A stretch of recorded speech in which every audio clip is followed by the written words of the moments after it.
Hey everybody, Gary at Basecamp Trading. Take a look at a setup we had at gold futures today. This is our 240-minute chart, and you can see that gold was pushing higher over the last several days. 5 and 13 crossed to the upside. Now the 50 is still under the 200. Momentum is uh, fast and slow line crossed to the upside. And we had this 240-minute bull flag that had set up. That flag triggered above 1734.60. And you can see this bar triggered this bull flag, and then it pulled way back and actually ended up turning this into a failed bull flag.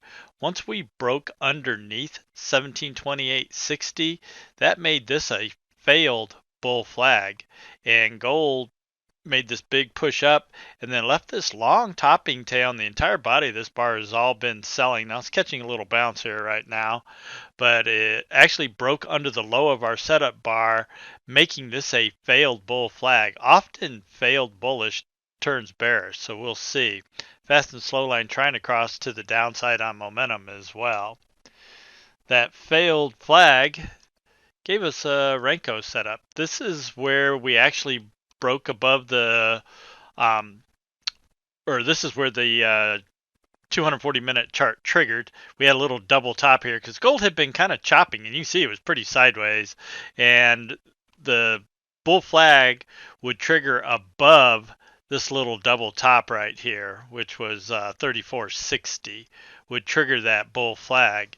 And gold kind of chopped around. We put in that little double top, did not trigger the bull flag, and then kind of chopped around a little bit, and then did push up and triggered that bull flag in, and it made a nice little push right up into our target. Our initial upside target in gold was 1739.60. So we triggered in at 1734.60, and we're able to catch $400 or $500 per contract depending on how you traded this, but our upside target was 1739.60. Now the high actually ended up being 1740 and a half. So you should have been able to lock in $400 or $500 per contract on the initial breakout and the triggered bull flag. But then it became a failed bull flag, broke underneath the setup bar and set up this wick out of the cloud right here.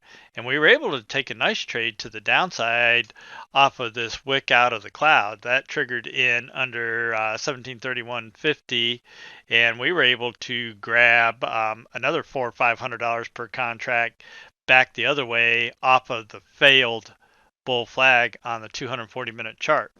So couple decent trades today based on what was going on with our 240-minute chart.